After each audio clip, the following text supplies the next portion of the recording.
thing to understand is the reason for us getting stuck is out of fear. And that fear is not necessarily the tiger chasing us anymore. It's more the emotional fear, and then that manifests itself in the three F's, as we call it: the fight, the freeze, or the flee kind of situation, which shows up in different ways in terms of procrastination, getting into bad habits, streaming, Netflix forever. So those things manifest themselves when you're in a state of fear. One of the things that motivate that fear is what's called stress. And when we hear stress, we think stress is a bad thing. But I'm here to tell you that it depends. It depends on how we want to define stress when it occurs in our life. And then we put a label on it that we call fear.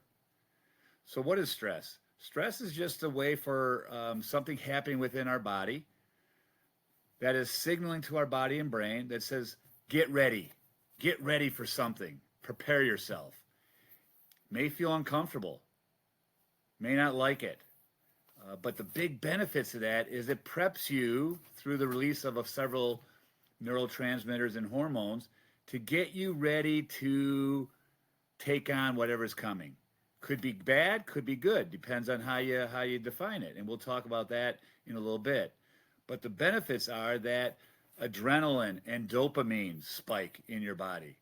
Adrenaline and dopamine, they actually help focus you, help motivate you to take on whatever's coming next. It also improves your cognition, which is great, especially from a learning standpoint. And it releases what's called these neurotrophins. These neurotrophins help, one of the things they do is help strengthen the connections between neurons, which leads to neuroplasticity. Also boosts your immune system, so makes you feel better, makes you more protective of diseases and sicknesses and illnesses. So let's talk about good stress, bad stress, and what maybe is the optimal stress, which maybe you've never heard before. If you think about the bad stress, you think about let's back up. Let's talk about the stress level as a function of perhaps performance. And we know when that stress is really, really high and chronic, gets us sick and gives us disease, that's really debilitating, right? And it's emotionally draining. You get stuck in that way. On the other side of let's call it this bell curve of stress versus performance, we're bored. We withdraw. We're unmotivated. Where we want to really be is in that middle of that bell curve, where we're at peak performance, where our stress gives us peak performance and really enhances what we're doing. So the question is, how the heck do we do that? And what I want to do is introduce you, if you haven't heard about it before, is this idea of flow. And the father of flow was Mihai Csikszentmihalyi. He was a Hungarian-American psychologist who pioneered this idea, which is a state of optimal experience, characterized by deep engagement and focus. The key things with establishing that state of flow, which ultimately gives you peak performance, makes stress a good thing, a couple things. One is this balance between challenge and skill.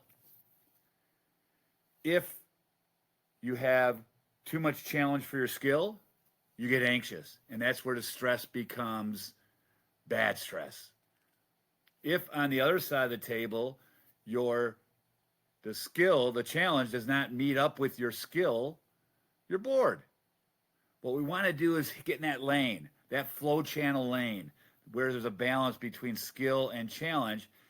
The other important thing is you got to have a clear goal, a longer term goal that you're reaching after too, so you can kind of continue to stay in that flow channel.